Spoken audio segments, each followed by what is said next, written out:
Good morning बच्चों। आज हम लोग सरल रेखा या स्ट्रेट लाइन चैप्टर में आज का जो हमारा टॉपिक है रेखाओं के बीच का कोण ज्ञात करना।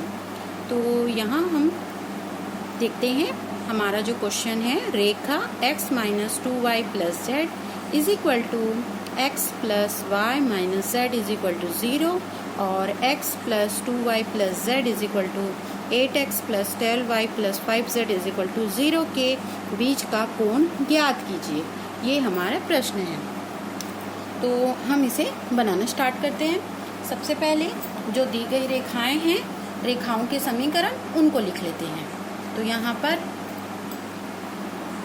दी गई रेखाओं के समीकरण, रेखाओं के समीकरण।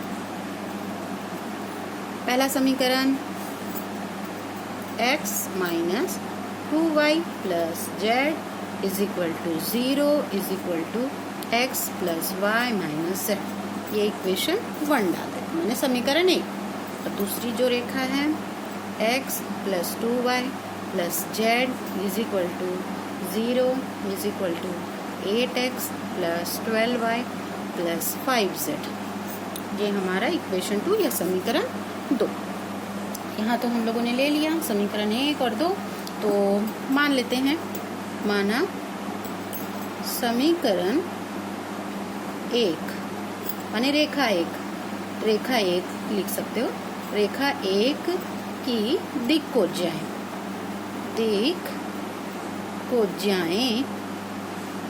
L M, इसको L1 मान लेती हूँ। L1, M1, N1 है। ठीक, तब क्या हो जाएगा, ये फिर बनेगा समीकरण। यहाँ पे ये है ना L1 माइनस 2M1 प्लस यहाँ पे N1 बराबर 0। अब इसके लिए यहाँ भी हो जाएगा L1 plus M1 minus N1 बराबर 0। अब इसको ना हम लोग ब्रज गुणन विधि से L1, M1, N1 का मान निकाल लेंगे। तो इसके सामने का गुणांक A1, इसके सामने का B1, इसके सामने का गुणांक C1। यहाँ A2, B2, C2 पहले लिख लेते हैं, क्योंकि हम लोग जब ब्रज गुणन विधि से इसको हल करेंगे तो हम लोग को आसानी होगी मानों को रखने में। तो A1 का मान 1 है, B1 का मान ऋण 2 और C1 का मान 1।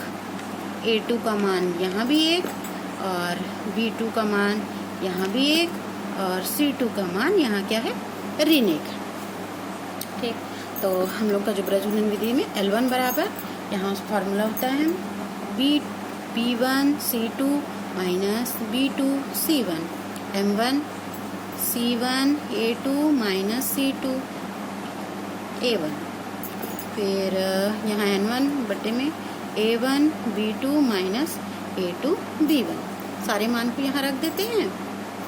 ये L1 है, B1 की वैल्यू माइनस 2 थी, C2 की वैल्यू माइनस 1, B2 की वैल्यू 1, C1 की वैल्यू भी 1। M1 डिवाइडेड बाय ये है C1 1, A2 1, ये 1 है, C2 का मान ऋण 1 और ये 1 है। N1 अपॉन A1 का मान 1 है, B2 का मान भी 1 है, A2 का मान 1 है, B1 का मान ऋण 2। तो यहाँ L1 बराबर माइनस माइनस यहाँ प्लस 2 हो जाएगा और यहाँ माइनस 1 है। यहाँ M1 अपॉन 1, ये माइनस माइनस यहाँ प्लस 1 हो जाएगा। N1 अपॉन यहाँ 1 माइनस माइनस यहाँ भी प्लस 2 हो जाएगा। L1 2 में से गया तो 1 बचेगा, M1 बाई यहाँ 2 बचेगा, N1 बटे में यहाँ क्या आएगा 3। तो ये हमारा L1 M1 N1 का निकला। ये की दो रेखा 1 के लिए दिक् कोज्याएं। अब इसी प्रकार माना रेखा 2 की दिक् कोज्याएं L2 इसमें मान लेते हैं। दिक् कोज्याएं L2 M2 N2 है। ठीक, तब पहला हमारे समीकरण के हिसाब से ये हो जाएगा L2 plus 2M2 plus N2 is equal to 0। और इसका जो सेकंड वाले में था 8L2 12M2 5n2 is equal to 0। ये दोनों आ गए। अब इसमें भी हम लोग ब्रजगुणन विधि से हल करेंगे। तो इसमें a1 इसके सामने का गुणांक 1 है, इसमें सामने का गुणांक 2 है, इसके सामने का गुणांक 1। a2 बराबर यहाँ 8 है, b2 बराबर 12 और c2 बराबर यहाँ पे क्या है 5। तो फिर से इसको वैसे ही विधि से हल करेंगे। तो L2 अपॉन वही formula b1 c2 minus b2 c1, m2 upon c1 a2 minus c2 a1, n2 upon a1 b2 minus a2 b1। ये सारे मान को यहाँ पे प्रतिस्थापित कर देंगे या रख देंगे। तो L2 अपॉन में b1 की वैल्यू यहाँ 2 है, c2 का मान 5 है, b2 का मान 12 है, c1 का मान 1 है, m2 बटे में c1 का मान 1 है, a2 का मान 8 है और c2 का मान 5 है और a1 का मान 1 है। n2 अपॉन a1 का मान 1 है, b2 का मान 12 है, a2 का मान 8 है, b1 का मान 2। फिर से a1 का मान 1, b2 का मान 12, ये 2 और 8। ठीक है, यहाँ तक सारे मान को हमने रख लिया। अब इसको हल करेंगे। तो L2 अपॉन 2 पंचे ये 10 हो जाएगा, ऋण 12, m2 अपॉन 8 ऋण 5, n2 अपॉन 12 ऋण 8 दूनी कितना होता है 16। तो L2 बट्टे में क्या हो जाएगा ऋण 2, यहाँ पे 12 में से 2 गए तो ऋण 2 बचा, m2 8 में से 3 गया, 8 में से 5 गया 3, और n2 में है 16 में से 12 गया तो ये ऋण 4। ये मान यहाँ अगर हम लोग -1 से गुणा कर देंगे तो यहाँ L2 बट्टे में क्या हो जाएगा 2, ये m2 अपॉन यहाँ -3 हो जाएगा, n2 अपॉन ये माइनस भी हट के 4 हो जाएगा। ठीक, L2 m2 n2 ये भी निकल गया। और यहाँ पर हमारे प्रश्न में क्या निकालना था, हमें इनके बीच का कोण निकालना था। तो यहाँ लिख लेते हैं, दी गई रेखाओं के बीच का कोण थीटा है। अगर दी गई रेखाओं के बीच का कोण थीटा है तो फार्मूला होगा cos theta is equal to L1 L2 plus M1 M2 plus N1 N2 divided by root of L1 का स्क्वायर M1 का स्क्वायर प्लस N1 का स्क्वायर और सेकेंड रूट में L2 का स्क्वायर M2 का स्क्वायर N2 का square. ये formula सारे मान को रख दीजिए। L1 का मान जो हमारा निकला था वो 1 था, L2 का मान 2, M1 का मान 2 निकला था, M2 का मान -3 आया तो -3, N1 का मान जो है 3 निकला था, N2 का मान 4।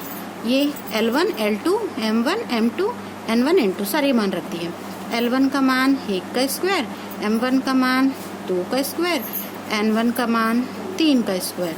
ये हो गया। सेकंड रूट में L2 का मान 2 का स्क्वायर, M2 का मान ऋण 3 का स्क्वायर, N2 का मान 4 का स्क्वायर। ये सारे मान हम लोगों ने भर दिए।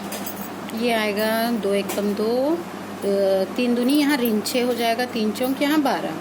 अब यहाँ रूट में 9 और 1 10, 10 4 14 हो जाता है और यहाँ पे 20 20 9 29। तो ये आया।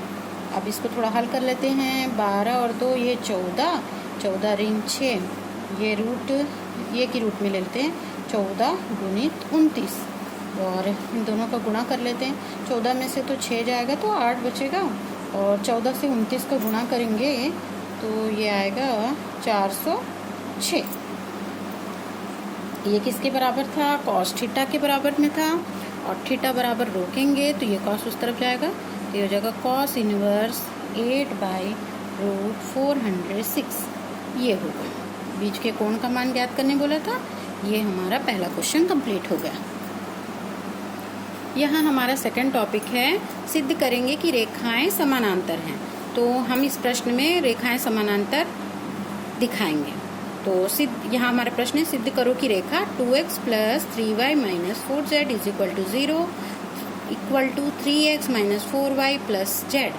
और दूसरी जो है 5x minus y minus 3z plus 12 is equal to 0 is equal to x minus 7y plus 5z minus 6 परस्पर समानांतर है। तो इसको कैसे बनेगा, बना लेते हैं। यहाँ पर सबसे पहले दी गई रेखाएं लिख लेते हैं। दी गई रेखाएं, क्या क्या रेखाएं हैं उसको लिख देते हैं। यहाँ दिया था 2x plus 3y minus 4z is equal to 3x minus 4y plus z। ये समीकरण एक ले लेती हूँ। दूसरी रेखा जो थी 5x minus y minus 3z plus 12 is equal to 0 है। अच्छा, यहाँ मैं 0 नहीं लिखा तो यहाँ इक्वल में 0 डाल देते हैं। ये दोनों के इक्वल में 0 है, इसलिए या ये बीच में डालो या साइड में डाल दो। x minus 7y plus 5z minus 6 ये दिया हुआ है, इसको समीकरण 2। तो यहाँ पर भी रेखा 1 के लिए और 2 के लिए अलग अलग ले लेंगे। मान लेते हैं, माना रेखा 1 के दिक को जाएं L1 M1 N1 है, तब हमारा जो समीकरण क्या बनेगा 2L1 plus 3M1 minus 4N1 is equal to 0 और 3L1 माइनस 4M1 प्लस यहाँ पे N1 इज इक्वल, क्योंकि उसके आगे गुणांक 1 है, इज इक्वल टू 0 हो जाएगा। इनको भी प्रजगुणन विधि से हल करेंगे तो A1 बराबर यहाँ 2, B1 बराबर यहाँ 3, C1 बराबर ऋण 4 है, A2 बराबर 3, B2 बराबर ऋण 4 और C2 बराबर, इसके सामने कोई गुणांक नहीं माने 1 है। तो L1 बटे में B1 C2 minus B2 C1, M1 बटे में C1 A2 minus C2 A1, N1 upon A1 B2 minus A2 B1। सारे मान को रख देंगे। L1 अपॉन B1 का मान है 3 गुणित 1 ऋण, B2 का मान ऋण 4 है, ऋण 4 गुणित ऋण 4, ये भी ऐसे होगा। और M1 अपॉन C1 का मान ऋण 4 है, A2 का मान 3 है, C2 का मान ये 1 है, A1 का मान 2 है, और N1 अपॉन A1 का मान 2 है और B2 का मान ऋण 4 है, माइनस A2 का मान 3 है और B1 का मान 3 है। तो L1 अपॉन यहाँ 3, ये माइनस माइनस प्लस होगा लेकिन इसका माइनस बच रहेगा।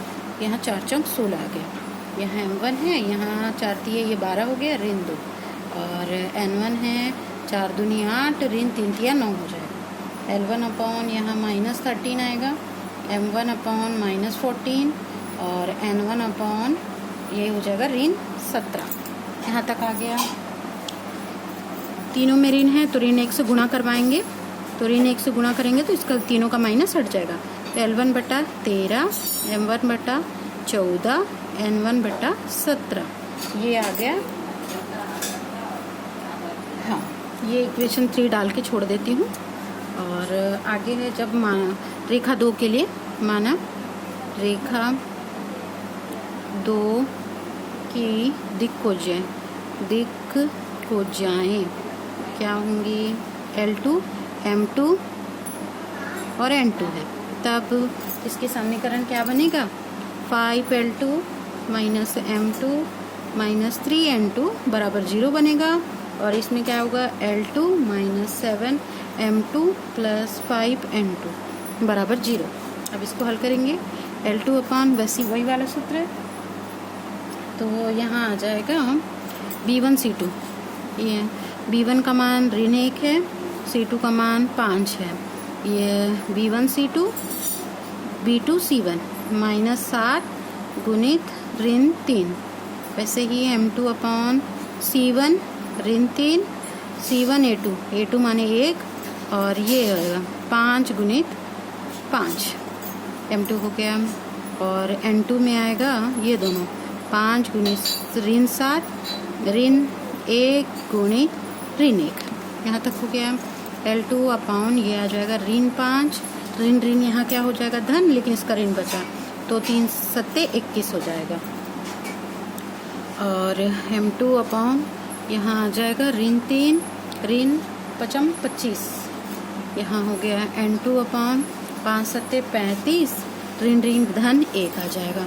तो यहाँ L2 बटे में आ जाएगा ऋण 26 M2 अपॉन ऋण 28 और 35 में से 1 जाएगा तो ऋण 34 बचेगा।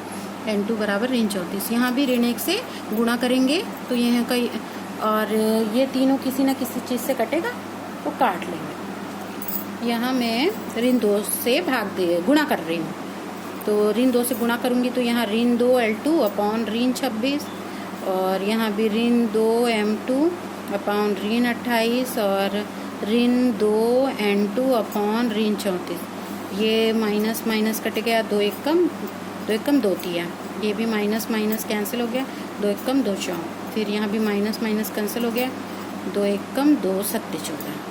तो यहाँ आ गया L2 upon 13 M2 upon 14 N2 upon 17। ये 3 मान होते हैं, एक में 13, एक में 14 और एक 17। ये हम लोग इक्वेशन 4 या समीकरण 4 डाल के छोड़ देते हैं। अब क्या करेंगे, समीकरण 3 और 4 से, समीकरण 3 व 4 से क्या दिख रहा है, 3 और 4 में क्या दिखा, समीकरण एक बार देखते हैं। समीकरण 3 में क्या, यहाँ समीकरण 3 में L1/13 M1/14 N1/17 है, और समीकरण 4 में जो है L2/13 M2/14 N2/17।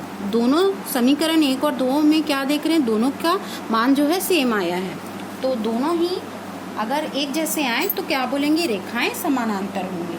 इससे क्या सिद्ध हुआ, अतः 1 और 2 से स्पष्ट है कि L1 अपॉन L2 बराबर M1 अपॉन M2 और N1 अपॉन N2, सारे का मान इक्वल आया है। तो रेखाएं क्या आ गई, अतः दी गई रेखाएं जो हैं समानांतर होंगे। अतः दी गई रेखाएं समानांतर होंगी, यही हमको सिद्ध करना था, रेखाएं समानांतर हैं। इति सिद्धम, यही हमको प्रूव करना था।